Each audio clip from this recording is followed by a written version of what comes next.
everyone, and please be patient as I start our LinkedIn live stream, which will take just a moment.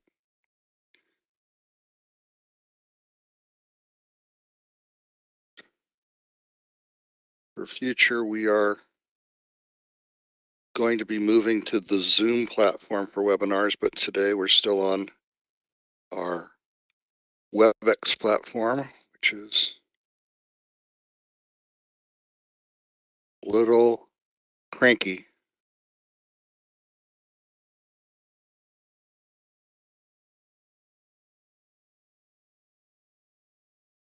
And there we go. All right. And welcome to our LinkedIn Live audience, our WebEx audience, our YouTube live streaming audience. And we're here today with Somak Shome, who is the General Manager and Global GRC Lead of Mindtree in the digital security practice. And we're talking today about why cybersecurity could be your next career move in 2023. So just a couple of things before we get our conversation started. But first, if you are on WebEx, you can put Somak questions for Somak in the Q&A panel. And we'll get to those toward the end of the session. If you are on the live streams, you can put questions into your comment or chat boxes, and you should be able to have somebody pass those on to us. So we are going to ask a poll question at the beginning and another at the end. So let me cue this up. Our poll question is, as you can see, how many years of experience do you have? If you're on the streaming services, you can put your answers in the chat. But we'd just like to get an idea of kind of variation in the audience.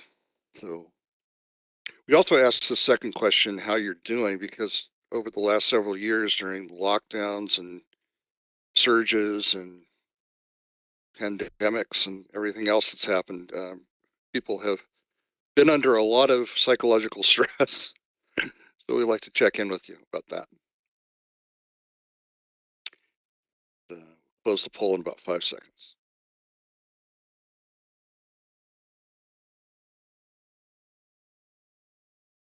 All right. So the poll results.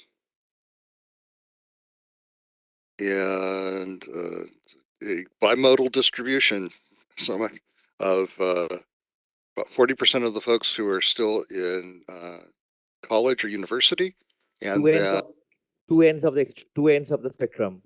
Exactly, the 40% who are greater than 5 years. So it's be an interesting talk for both audiences. And I'm going to let you just introduce yourself, describe yourself to the audience. That better than I. Thank you. It's a very small introduction that I shall have of myself. I have been working in this industry for the last 22 years, having graduated in the year 2000. I've worked in companies like HCL, Wipro, PwC, and a large part of my career has been with PwC India, around 9 to 10 years. But I usually divide my career into two parts.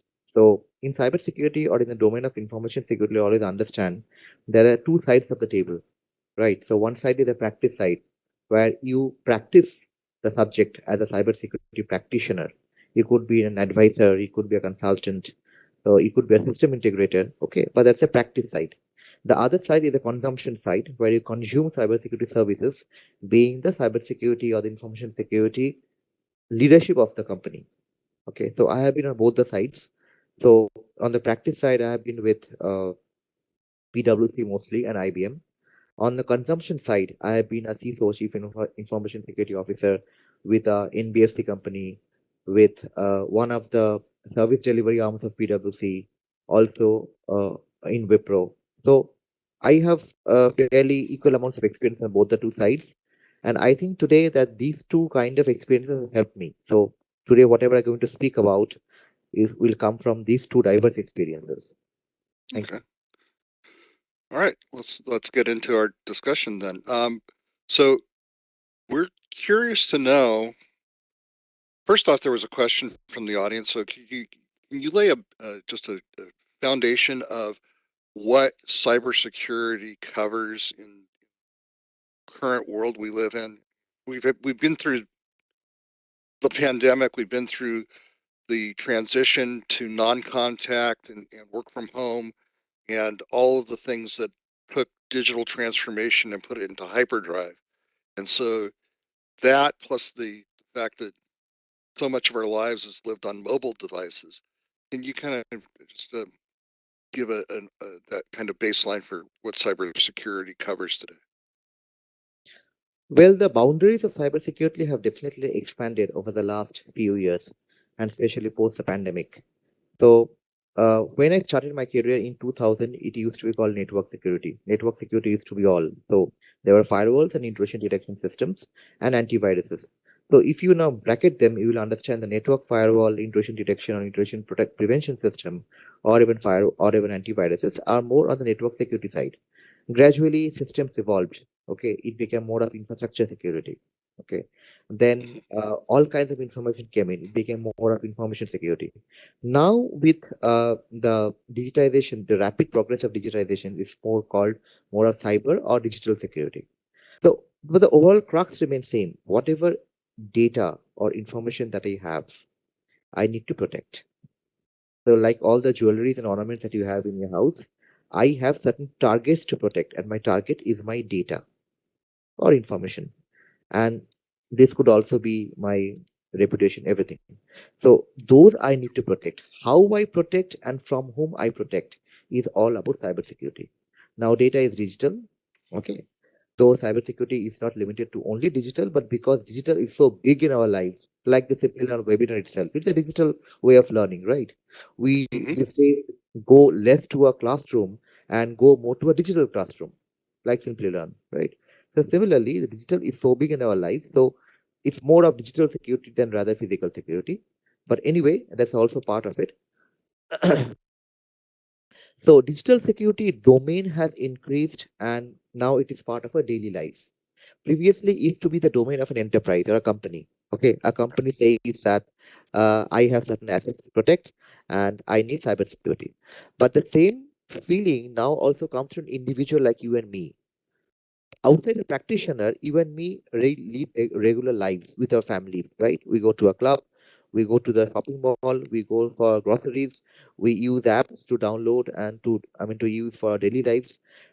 Our daily life is so digital that cybersecurity has pervaded into the daily life because my information is now out everywhere. It's out on the internet, and some of my information is actually very sensitive in nature, could be private in nature.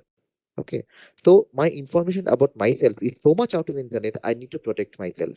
Okay. So that's my digital security as an individual, as a human being, as a social. At the same time, I am also responsible for protecting the information of my company, the company that I represent, the organization that I Right. represent. So that it's more of enterprise. So cybersecurity is like everywhere. Thank you. Um, and you made me think of the fact that um, there's a couple of things that have leaked into our popular culture. Um, we never would have thought, even 10 years ago, that people would say, "I've been hacked," as if it was something that happened to them, you know, in their person, in their own body. Um, but if your information's been compromised, or if your um, persona online has been compromised, it feels like a personal intrusion, and it is in many ways. And then the other is that it's that terminology has become so pervasive that we have people talking about life hacks, as if there is um, a way to apply the notion of hacking or tweaking a system and applying that to everything that we do in our real world lives. So it's an interesting world that we live in today that people of my generation never saw coming when we started out. But Right. what are some of the trends that you see coming up? We talked a little bit about the fact that the pandemic forced acceleration of digital transformation. What do we see coming ahead in 2023? So the pandemic has reduced the boundaries. Previously, a company had a digital boundary. The digital boundary was its periphery or its perimeter. At the perimeter, there used to be a firewall, typically a corporate firewall, which would block traffic or allow traffic based on certain predefined policy. It's like a yes or no. If this condition is met, the traffic is allowed. If this condition is not met, the traffic is not allowed. So there is a gatekeeper who stands at the boundary and lets the good guys in and the bad guys out. Okay. Yeah. Now, the overall premise of this thing was that trust is restricted within the boundary, which means that within the boundary, the level of trust is higher than outside the boundary because the guys who are coming in from outside are less trusted. But when these inside, they are more trusted. So trust was always higher inside than outside. Yes. That is how it worked. Okay. But nowadays it doesn't work that way because Zero Trust has said Zero Trust has said that I really don't know, okay, who is less trusted, who is most trusted. So I will not trust anyone, or rather, I will distrust everyone. I will distrust everyone and verify everyone. Okay. Yeah. So I do not even trust the data inside my boundary anymore. I do not trust the people, the identities inside my boundary anymore. Okay. So I do not know where they have come from. I do not trust them anymore. The whole paradigm has shifted to a mechanism of zero trust where I do not trust anyone but verify everyone with authentication, authorization, etc. Yeah. So digital security or cyber security is going to be more identity based. Previously, it used to be a network based. Then it became more of a system based. Okay. Gradually, we have seen that identity, the whole idea of identity, that defines cybersecurity. And identity could be a network element, it could be a server, it could be a user, it could be anybody, a supplier, a third party, but that's identity. How he or she is known inside the system, that is my identity. And I will now benchmark everyone on the basis of identity. So cybersecurity is going to be heavily identity based. Okay.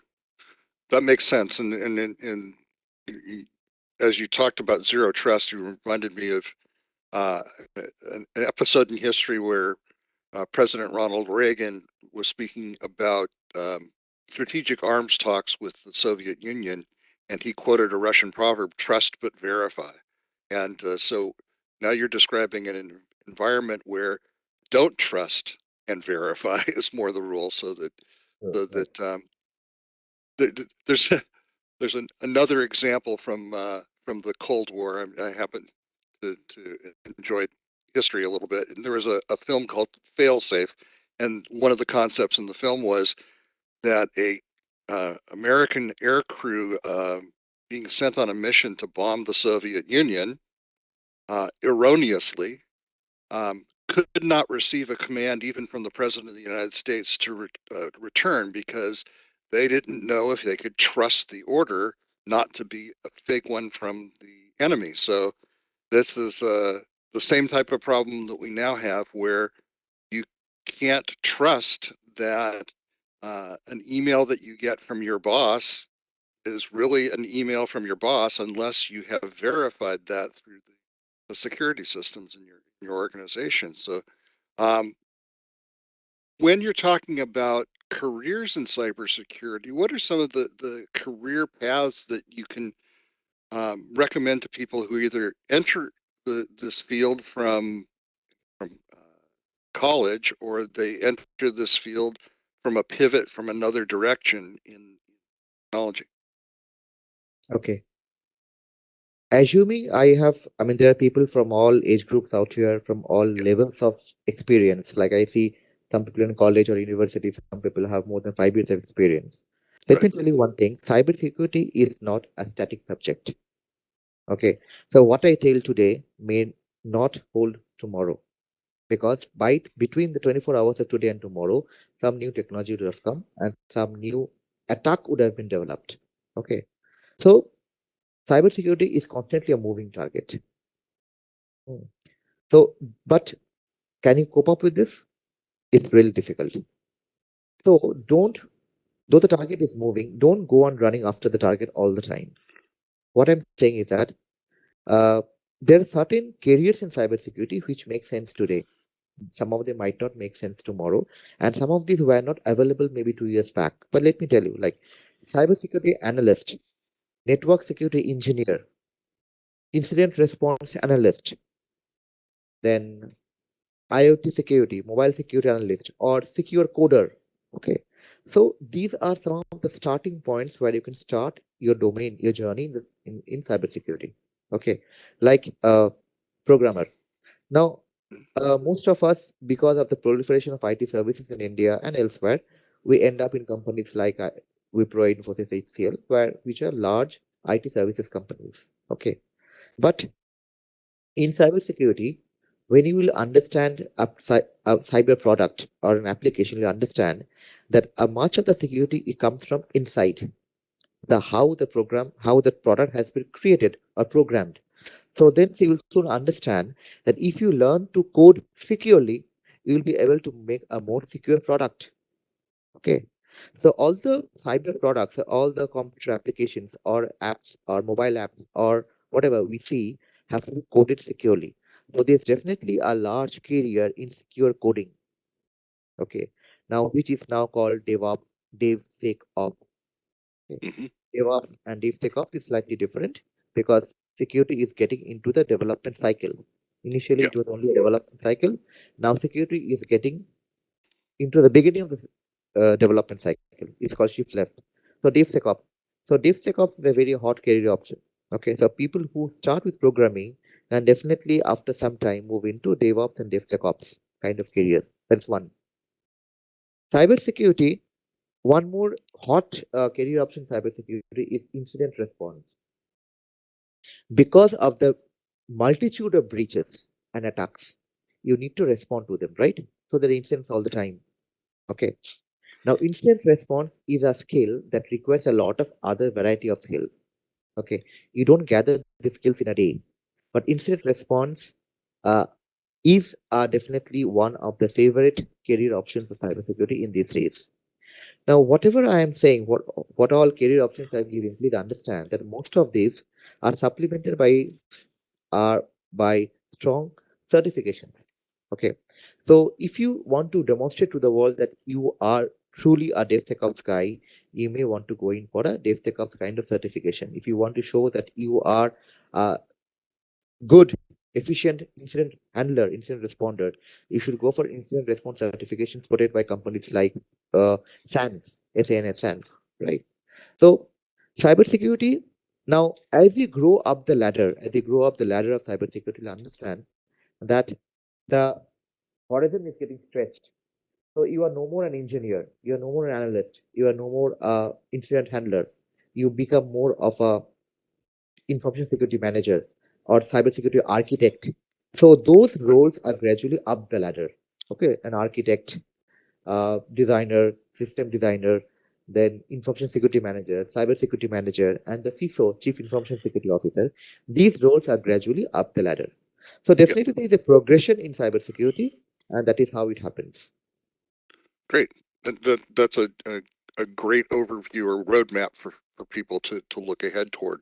Um, one of the things that I took from what you were saying is that uh, because the field is fluid, um, you've got to be prepared to adjust your career path or pivot a bit, depending on where you started and where you're going right now. You may end up needing to make a adjustment or a turn into some I other will area of I'll give cybersecurity. you an Yeah. example. I'll give you an example. I started my career with the maintenance of a firewall. It was a Uh-huh. checkpoint firewall. Back in 2000, Checkpoint used to dominate the network firewall market. Checkpoint, WatchGuard, and Fortinet. And Yep. Checkpoint firewall, it was for version 4.1, and then it came Checkpoint 2000 or something like that, right? And at that point of time, I did a certification called CCAC, Checkpoint Certified Security Associate or Security Engineer, something CCAC or CCAC. Okay. Since Checkpoint was hot at that point of time, or rather firewall market was hot, I decided to supplement my experience with a firewall certification. But Yeah. soon, firewalls became more of a norm.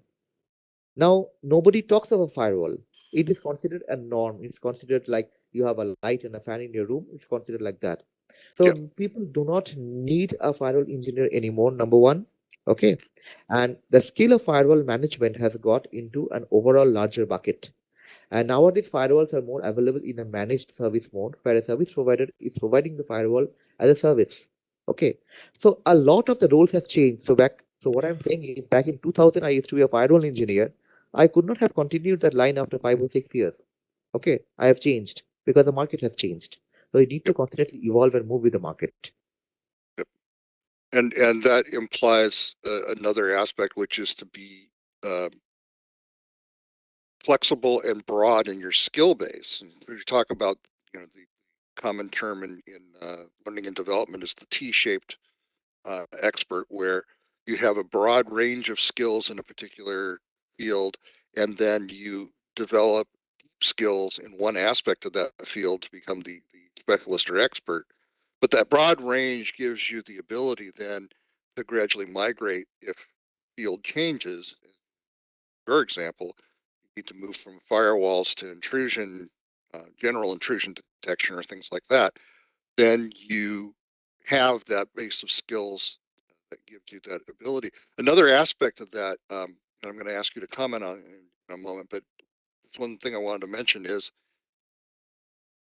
if you are a specialist or if you are starting off in a particular role, having the ability to understand the other aspects and roles that are in the field is important, because you're going to be part of a team of people, and people will be coming to you with, I need a requirement that in your area. Your ability to understand why they're asking for that and how it fits into the bigger picture within your organization always going to be making going to make you a stronger practitioner and contributor. So, Right, of but course, can of you course. comment on that? Right. So while you may start your career with a particular field or domain, okay, and you are pursuing that for some time, and see at all points in time we can't control our career. I must say that. Okay, you don't have a total control over your career. So you may get a job today, which is a particular job. So that shapes your career for that point of time, right? So now suppose you got a job in a security operations center as a analyst, level one analyst. Fantastic opportunity. As a level one analyst, you will be responsible for analyzing the cybersecurity incidents, understanding why it happens, maybe coordinate with the L2 analyst to respond to that incident, right? Go on doing that. At the same time, parallelly go on pursuing certifications.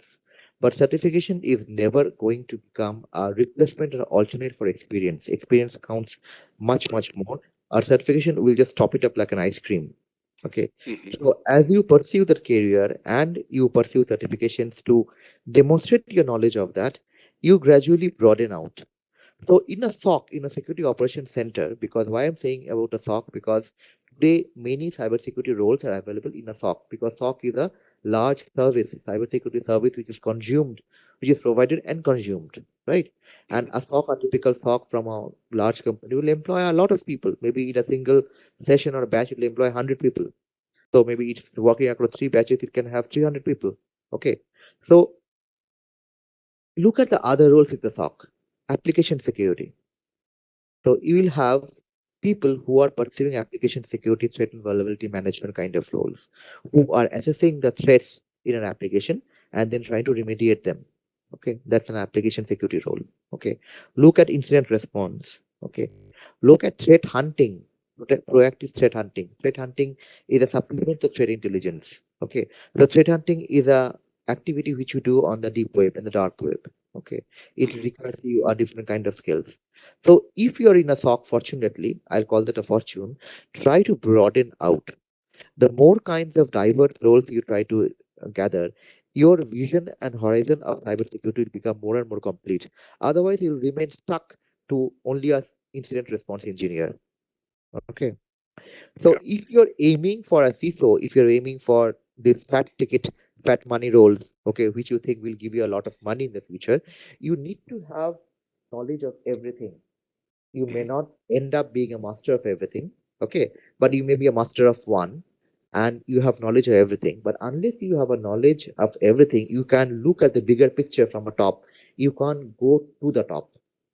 So to become a CISO, information security manager, cyber security head, whatever these roles are, leadership roles, you need to understand application security, network security, infrastructure security, cloud security. You need to understand every of them and how they all talk to each other in creating a risk posture for the organization. This is a risk that you now need to take it to the leadership and present it to the leadership. Because this is my risk and this is what I need to reduce. Okay. So this coalition of all the risks from all the different domains into one single risk is what you have to do as you go up the ladder. Yeah. And as you pointed out earlier, the risks come from inside and from outside. The the example of a battleship and how you protect the battleship. Well, the first thing you do is you make sure it's well armored. And the next thing you do is you look at all the points of vulnerability where it might be vulnerable to attack, and then the third thing you do is you make sure that it's accompanied by the defensive systems that look for enemies and detect attacks and thwart those attacks before they actually get to the battlefield. So um, we saw that in popular culture in the movie Star Wars, where the indestructible Death Star was taken down by an attack through one of its garbage exhaust ports. So this this is where you and there was a security analyst on board who said, "We've analyzed their attack, sir, and we think that there is a danger." So um, this is the kind of environment that looking at, you need to be able to understand both from internal and external, where the threats exist. Even if your role is limited to one small aspect, you'll still be in future. And as you move up into more roles of responsibility, you need to understand um, all the dimensions of the threat surface. So One more thing, roles these days are very much technology based. Okay. yeah. So when I talk of a role, a data security engineer would be working on a data security solution. Could be a data Mm-hmm. leakage prevention, DLP kind of solution, could be a data classification solution, could be a data labeling solution. Okay.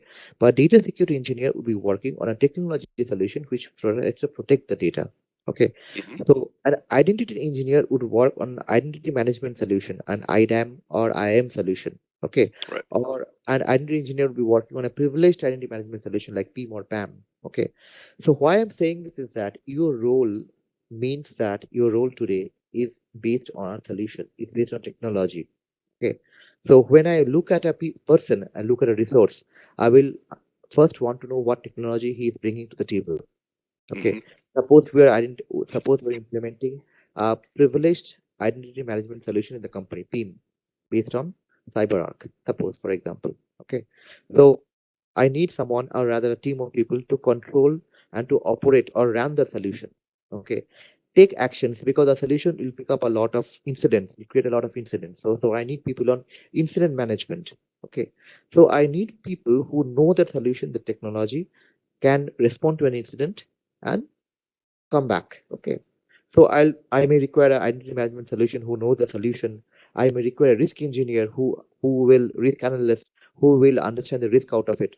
So, but at the end of the day, almost all the roles are heavily technology solution based.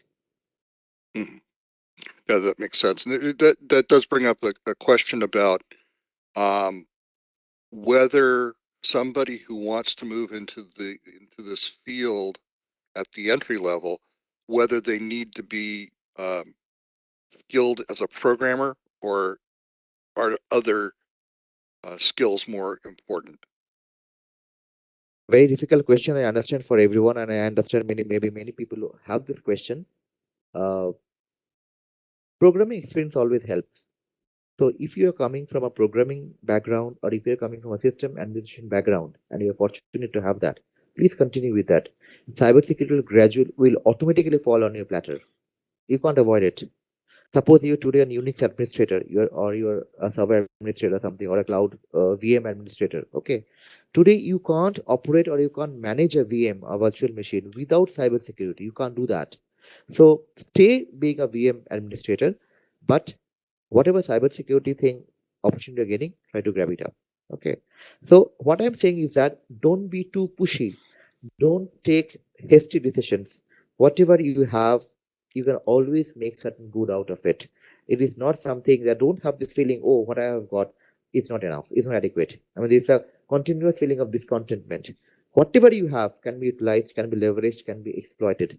Okay. So suppose if anybody tells me that, boss, I'm doing this, I can tell you a path where continuing to do that, you can still become a cybersecurity expert. Okay, you tell me any profession, any role. Okay, you don't have to switch. Switching does not always help because switching comes with a lot of cost. Okay, Yeah. so whatever you're doing, please enjoy that. Get into certifications. Now, I understand that when I say certifications, people will ask what certification. Yes, some certifications are golden in nature, like CH. CH is always a very good certification to do. Cloud security certification like CCSK and CCSP are good certifications to do. Okay, or rather, CISSP is more of a supervisory kind of a certification where it should come ideally at the later stage of a career where you've understood the overall subject and then you can attempt a CISSP. So if you attempt CISSP within the first or second year of your career and then come to my table saying, Shomok, I'm a CISSP, I may not take you because though you maybe a CISSP, you do not have the experience to correlate with the learning of the CISSP. Okay. So every certification comes with the right amount of experience to go with it. It's a marriage. Okay. Yeah. So certain certifications are married to experience. Please respect that. Yeah, and that's an excellent point, and that there is generally a natural progression that from the outset of your career, when you embark upon entering the field of cybersecurity, and how you move through it and up the chain of understanding the different areas and then integrating that into, said, the more supervisory type of role, and then moving up into management type of position. So um, when you look at that kind of a roadmap, what are some of the things you can recommend to our audience for uh, putting those plans into action to be able to uh, take those first steps? Where can um, where can they go, or what can they do in order to qualify for that first role in cybersecurity? Okay. So if you're coming into cybersecurity with zero experience, then definitely the only weapon you have is a certification. Okay. Because certification will demonstrate your knowledge because they don't have experience. Though personally, I'd like to take someone with more experience, but for all the people who are intent, who are jumping to get into cybersecurity without experience, definitely you have to take the help of a enabler called certification. So now talking of certifications, which one will you do? So if you remember, initially I had said that incident response is a very hot subject these days. So in the subject of incident response, there are some cool certifications. Go to SANS, you'll find out a lot of cool certifications in incident response. Okay. In the field of application security, there are not too much of certifications. Most of them are product certifications. Okay. Uh-huh. But if you are looking at overall certification for cybersecurity, go for CEH. Okay. Certified ethical hacker. A certified ethical hacker does not necessarily make you an hacker. Okay. But it will give you an idea of how to protect system. Right. So, so CH is always a golden certification. Now, cloud is very important. But see, I mean, with the advent of Azure and AWS and GCP certifications online, you at any point of time you can do the certification. But I think if you do not understand cloud, why the cloud basically in place, how does the cloud work, you can not correlate the learning or certification. So cloud is important. Go for certification like CCSK or CCSP. Okay, but at a later stage, get into cloud, start working on a cloud, start reading about cloud, and gradually get into a CCSK or CCSP kind of certification. Excellent. Um, we had, as you saw, a number of people who are still at university. Um, I'll ask an interesting question. At least I think it's an interesting question. Is what kinds of courses at university um, can help people prepare for um, moving into this career when they graduate? Okay. I think India has made fantastic strides in this field in the last 2 or 3 years. Okay. This was a really vulnerable area in the Indian education system, but now we have almost covered the gap. So if you do a simple search on Google, which colleges or university in India offer BSc in cybersecurity, you'll find out, I think, around 200. Okay. Cybersecurity as a BSc, Bachelor of Science. Okay. Unthinkable few years back. Okay. So there are many institutes which now offer a BSc in cybersecurity. There are many ones which offer a BTech also in cybersecurity. BTech previously used to be restricted to computer science, to instrumentation, to electronics, power electronics, and mechanical civil, all the stuff. But now there are institutes which offer a BTech also in cybersecurity. And then you have these IITs and the triple ITs who, in conjunction with institutes like Simplilearn and other organizations, offer advanced diploma or executive courses on cybersecurity. So as I said, the the timing of the course in your career is very important. If you ask me at this point of time, when I've worked for 22 years, I will go for an executive course in cybersecurity from some MBA or a technical institute. But the course is executive in the nature that it teaches me more to talk to the board of the company, leadership of the company. Okay. But for people who are just graduating, you should get into a BTech in cybersecurity or a BSc in cybersecurity, or even if you have not been fortunate enough, you can do a 1 year postal course or a 1 year correspondence or online course in cybersecurity. Now, Mhm. I mean, there's digital learning institutes all over. Many of them have got this cybersecurity courses in collaboration with large American universities also, which are offering a distance learning. So you can also go for that. Yeah, thank you. Um, and we're reaching a point, I think, looking at the clock, where we can start taking questions from the audience because I think that there's going to be quite a few. I've got a few that I saw early in the webinar, so let me address a couple of that. We had a audience member who asked if forensic people can do MSc cybersecurity. So could you explain what that question's about and answer that? What's the question once again? The question was, can forensic people do MSc cybersecurity? So I guess I'm not sure if they're asking about a master's of science or if there's another term that they're asking about. Rather, I would say the opposite or the reverse direction. Forensic is an advanced form of cybersecurity for cybersecurity incident and fraud investigation. It Right. requires a different kind of skills.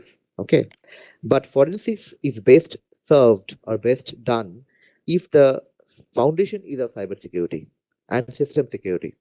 So, if you have done a BSc or a master's in cybersecurity and then approach forensics, I think that route would be more preferable or more logical and reasonable. Okay. Um, we had one definition question. User called Young Thing asked, "What is proxy chain?" What is proxy? Proxy chain. Are you familiar with that term? Yeah, proxy chain I'm familiar, but is that a career related question? Proxy chain is a chain of Well, proxies. I think they just asked. They were just curious to know what it was. So, so proxy chain is a series of proxies. You know what the proxy for? It's a web proxy or an email proxy or an internet proxy. You know what the proxy do? So it's a series of proxies, uh, like chained or bound to one after the other. Okay. So let's not get into that. But it's not a subject related question over here. Okay. And we had a question from Sumik, who has a background in finance and taxation in a professional services firm, um, and previously had gotten a BTech in civil engineering. So, what are some of the things that Sumik should study or look to pick up before he switches into cybersecurity? Okay. Since you want to quickly come into cybersecurity, and I am assuming that you don't have too much of time because your background is BTech in, I think, what was the BTech in? Civil engineering. Civil engineering. Now, a quick crash course on cybersecurity might help you to come into this, change your direction. Okay, so while you're working, based on your knowledge of, based on your experience, sorry, based on your qualification of BTech in civil engineering, okay, you can do a 1 year course on cybersecurity from some of the large institutes, okay, which could be done digitally, and based on that, you can come into the field of cybersecurity. Don't do a specialized course. This is only for the person who has asked this question. Don't do a specialized course like incident response or application security or IoT or mobile security. Because someone who is from civil engineering, if I am the recruiter and if I have a candidate who is a civil engineer, I would not rather want to see the civil engineer having a particular knowledge on only a very small domain of cybersecurity. I rather want to see him having a vast, expansive knowledge of the subject, maybe not very deep, but I would want him to understand the overall subject. So do a overall certificate in cybersecurity and not a specialized one. This is only for that person who's asking the question. Okay. Um, Bhavin asks a question. He is almost 40, has moved from network security into Q&A, and would like now to pivot back into cybersecurity. What are the, I think, new things that um, you should consider in his plotting out that switch or that pivot? I think I understood that the person is in network security already, right? From network security, yeah, that was his original background. Yeah. Fine, carry on. That's fantastic. I mean, if you're network security, that's a fantastic field to be. You don't have to switch. What I said in the morning, or sorry, what I said earlier, I'll repeat. Don't push. Don't push. Don't always be unhappy with what you have. If you're in network security, please continue in network security. That's a fantastic place to be because network security is the foundation for the zero trust. Is the foundation for, I mean, zero trust is definitely on application network, identity, everything. But network security plays a very important and key role for zero trust. It's the foundation for SASE, okay, which is some of the key technologies right now. Okay, so please stay with network security. Do a certification which covers the entire cybersecurity, not only network.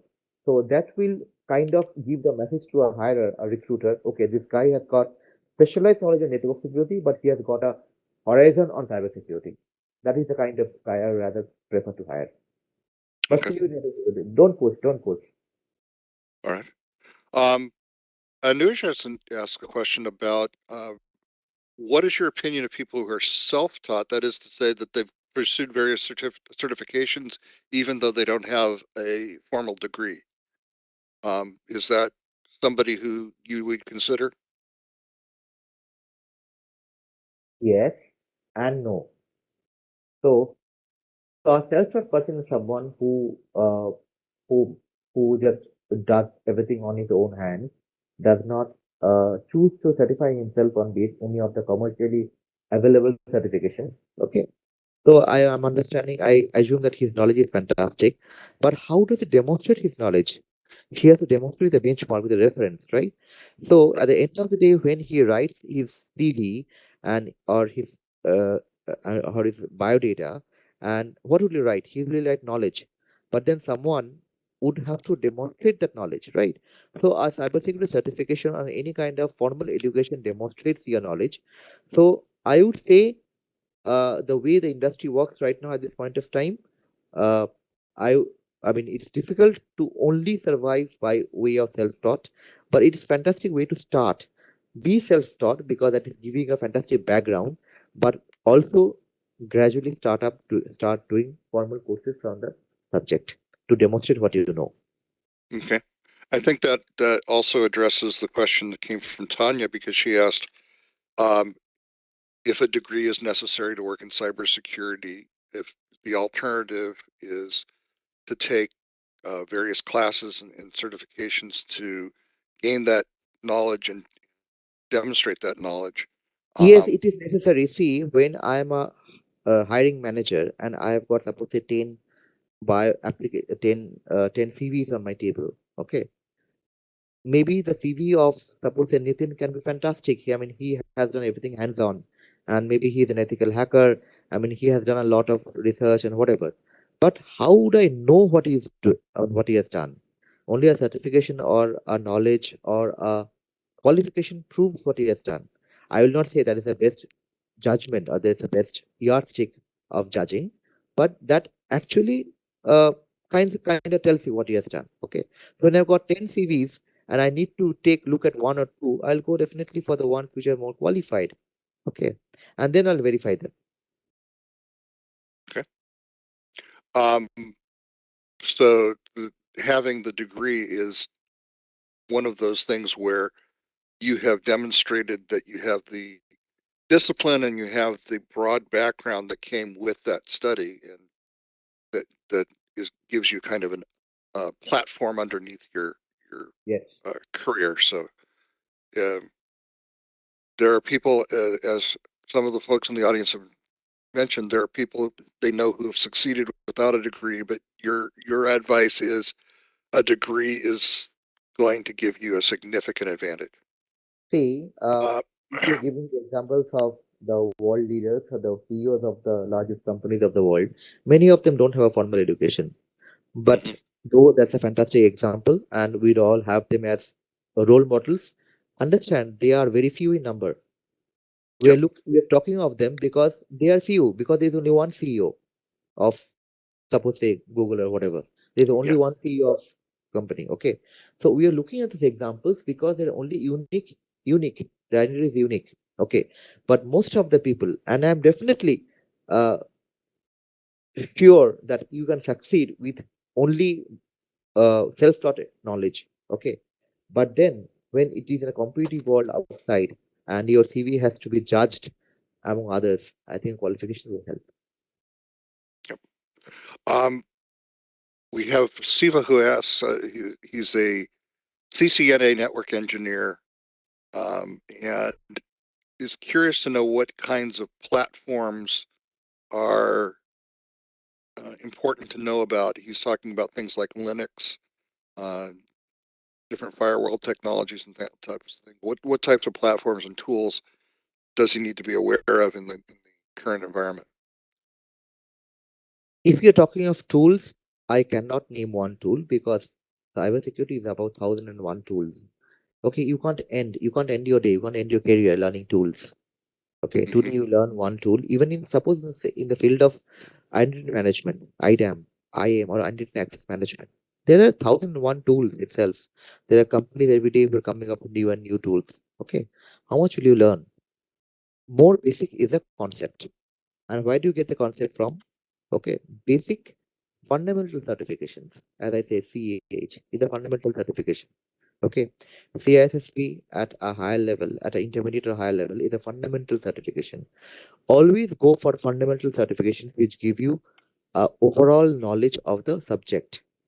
Then go for tool-based certifications. Tool-based certifications is more situation-based, is more need-based, is more what should I say? If you have requirement of the tool, then only the tool-based certification will come in handy. But otherwise, I'll always rely on a guy who has got no knowledge of the fundamentals. Yep. And I think that in the topic of what platforms to be aware of, the platforms are constantly evolving and changing, so you need to be flexible in that area. Right? Is that correct? Yes, yes. So today you have cloud. And I know everybody is raving about three cloud platforms because they are the majority. I mean, there are 5 or 6 cloud platforms, and three of them are the larger ones. Okay, AWS, Azure, and Google. Since these three contribute to 90% of the cloud market or the cloud service provider market, CSP market, and one or two of them have got larger share than the other, it makes sense because Azure or AWS or GCP is sort of becoming a benchmark, it's become a reference point. So when people say, "Are you a cloud engineer?" people does not say you're a cloud engineer. They say, "Are you an AWS certified cloud engineer? Are you an Azure certified cloud engineer?"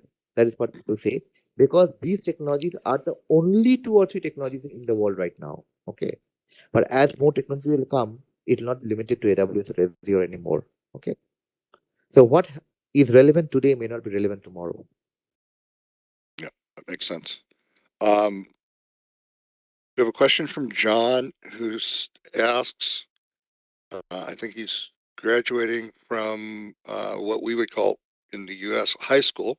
It's a 12th class, and he wants to know how he would study to get certified as a certified ethical hacker. So, what types of uh, programs or training can he take? Yeah, get into any institute who offers a certified ethical hacker program. Please make sure that the program, the learning is accompanied by lab exercises, real hands-on exercises, because otherwise there is no value to the CEH program. Okay, so many institutes offer. I think Simplilearn also offers CEH. Okay, but if there are lab exercises or real demo exercises, it makes more sense. Okay. Taking a look to see if because we're getting to the end of the question period.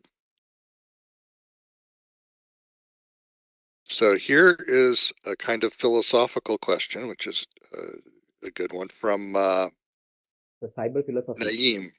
Naeem asks, in the environment we're in currently, as artificial intelligence and machine learning become more prevalent and capable, um, how does that impact cybersecurity? Will the machines be able to secure themselves, or will human beings always be needed to supervise that process? Cybersecurity is going to be one of the largest consumers of machine learning. Okay. There's a new cybersecurity concept called cyber immunity. Let me speak a little 1 minute on that. So, what is your human immunity? What is your bioimmunity? Bioimmunity is a process where the body automatically responds to unknown threats and heals itself. Because at any given point of time, I'm sure your body is attacked by a lot of viruses and bacteria, but your body is able to fight it off because of biological immunity which you have. When it fails, that is where it becomes a fever or some disease or something, or COVID or Mhm. whatever. When it fails, but before that, the body has already put up a fight. Understand that? Okay, that fight is because of your biological immunity. When you equate that in the cyber world, you have cyber immunity. So cyber immunity is an autonomous way of responding to an unknown cyber threat. Autonomous. And how does my autonomous response come in? And autonomous means that my body or the system or the target will autonomously or by itself respond without human detection, without human intervention. So, if a inanimate object has to autonomously respond to a cyber threat, that means there has to be a lot of intelligence built into it, based on which it can take a decision. Right.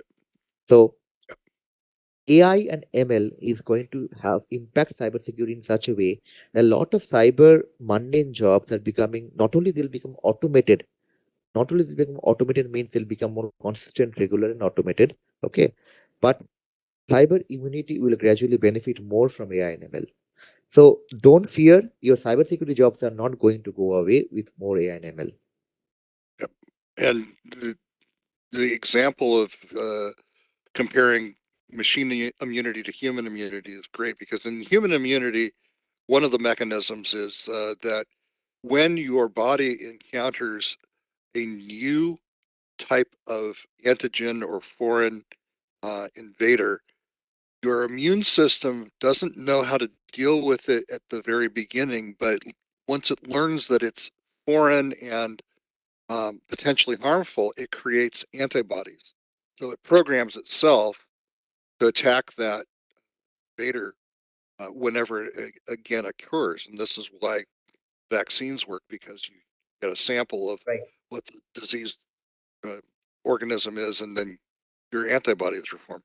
So you can imagine that in artificial intelligence and machine learning will be used to create a system where a a cyber system detects when something enters that is foreign, that is not part of the normal operation and intended purpose of the system, and then creates its own ways of repelling that. So, but that's You have to a understand little one bit, thing, right? yeah, The success of this will depend on data. yeah, The better the quality of data, the better a decision is. Because statistical models, mathematical models work on data. If you give trash or gibberish data, the result will be gibberish. Okay. So a cybersecurity system which responds autonomously will need tons and tons of data to analyze, understand, and then decide based on that data. So data is going to be the key. So people who are also in the data analytics industry, please rejoice. Data analytics is also going to become a big consumer. I mean, cybersecurity is going to be a big consumer of data analytics. okay. Um, we're reaching the time where I have to unfortunately apologize to everybody. We had, I should reveal that we had over 3,000 people register for this webinar, and many hundreds attended. So we have many more questions, unfortunately, than we can take time to answer. Um, but I do want to thank Slomek for the generous time Pleasure. and knowledge that he shared with everyone. Um, and I'm going to share with you his LinkedIn profile if you want to reach out to him and see if he can connect with you. But uh, again, that will be his election. But I'm going to put this into the chat box just to Thank you. My make it pleasure. available to people. Hope I And could add some value to some people. I know, I mean, there are numerous questions, and I definitely could not have answered all questions, but I hope I could do something, some justice. thank you. And I've enjoyed this conversation immensely so much. So Same here. again, it's a pleasure Same here. seeing you again. Likewise. Likewise. Okay. I'm going to close out the webinar with a description of a program that Simplilearn offers. And as Somek referred to, there, you find programs that are in conjunction or in partnership with various universities in India and in the US and elsewhere. This one happens to be affiliated with MIT, where MIT provides some of the content in master classes. And it is a 6-month program that covers a broad range of skills coming in from network app and device security, understanding the hacker mindset, um, looking at the overall security posture for an organization, and then policy and governance of cybersecurity. And this all culminates at the end of the 6 months in capstone project where you apply the hands-on learning you've learned through that uh, program into a project where you're given a challenge that you would get from a real world employer in cybersecurity, and you design and implement that solution. So, and you do get the ability to take master classes from MIT instructors along with the program. So this is one of the programs that we offer. Happens to be a great one. Covers a number of different tools. Again, as Lomic mentioned, you don't want to focus too much on particular tools because they're shifting all the time, but you do want to know that you've gotten hands-on experience um, solving problems during a program like this. So this is one of the ways we do that. There are live virtual classes where you meet directly with the instructors weekly and um, can ask them questions, can watch them go through the exercises and concepts. Um, so at the end, you get 2 certifications. One is from Simplilearn, and that's certifying that you completed the program. The other one is directly from MIT, which certifies that you completed their cybersecurity governance program. And I just want to ask a quick question about level of interest. People in the audience, if some of you might think that this is something you're interested in. Just let us know and what time frame you're looking to begin training of this type. Again, this is not a commitment. This is just a informational or interest level assessment. So we'll leave that open for another 15, 20 seconds here. And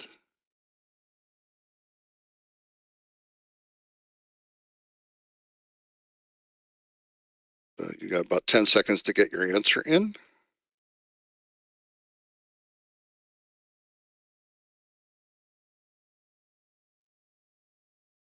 And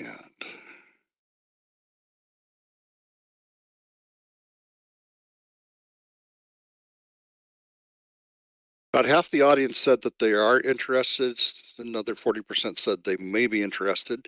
And I'll give you information about how to get in touch with us and Good. find out more about this. And then about half said they want to do it either right away or within the next 3 months. So again, we'll share with you how to contact us.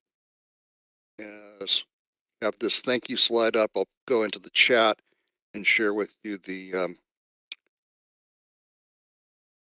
where'd it go? Hold on a moment.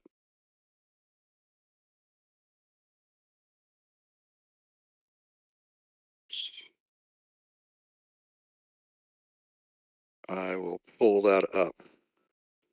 Lost it for a second. I accidentally closed a window.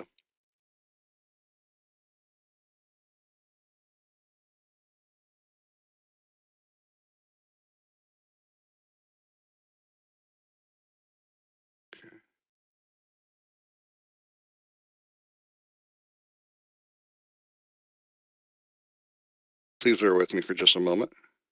Yeah.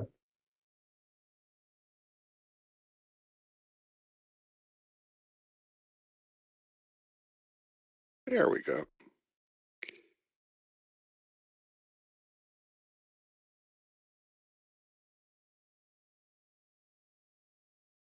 Okay.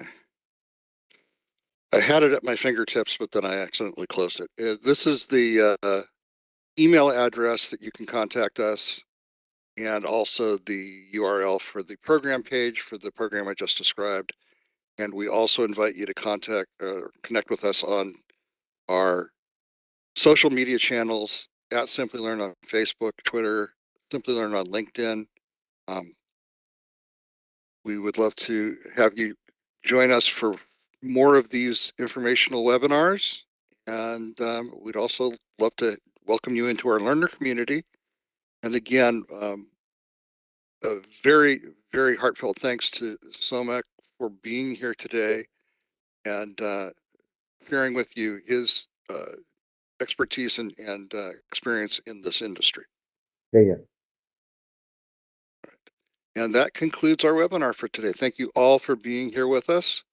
And we look forward to seeing you again. Thank you. Best of luck. Bye-bye. Bye-bye.